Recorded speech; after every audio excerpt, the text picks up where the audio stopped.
Doctor Appasaheb उर्फ सारे पाटील यांच्या स्मृती दिनानिमित्त दिला जाणारा यंदाचा समाजभूषण पुरस्कार माहिती अधिकार कार्यकर्त्या डॉक्टर अरुणा राय यांना जाहीर झालाय। समाजकार्यातील उल्लेखनीय योगदानाबद्दल हा पुरस्कार प्रदान केला जाणार आहे।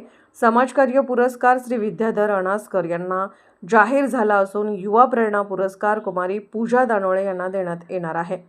निवड समितीच्या बैठकीत देश व राज्य पातळीवरील कार्याचा आढावा घेऊन एकमताने ही निवड करण्यात आली, अशी माहिती निवड समिती अध्यक्ष विनोद शिरसाट यांनी दिली। शिरोळ तालुक्याचे भाग्यविधाते दिवंगत आमदार अप्पासाहेब उर्फ सारे पाटील यांच्या नावे विविध क्षेत्रातील मान्यवरांना पुरस्कार जाहीर झाला असून त्यांची माहिती देण्यासाठी आज दत्त कारखाना कार्यस्थळावर पत्रकार बैठक झाली। बैठकीला दत्त उद्योग समूहाचे प्रमुख गणपतराव पाटील, कारखान्याचे chairman Patil, vice chairman Sharadchandra Patil यांची प्रमुख उपस्थिती होती।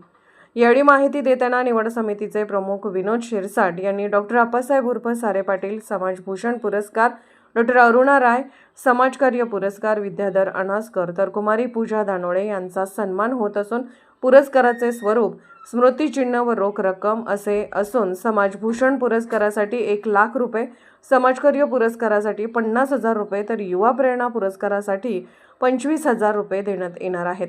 दरम्यान पुरस्कार वितरण समारंभ बुधवार दिनांक 1 एप्रिल 2025 रोजी सायंकाळी 5 वाजता आयोजित करण्यात आला असून मान्यवरांच्या हस्ते पुरस्कार प्रदान केले जाणार आहेत। यावेळी दत्तचे संचालक शेखर पाटील, अनंत धनवडे, समिती सदस्य श्रीमती सुजाता शिंदे, महादेव धनवडे, अप्पा पाटील, चंद्रकांत जाधव, गुणकेकर आदी उपस्थित होते।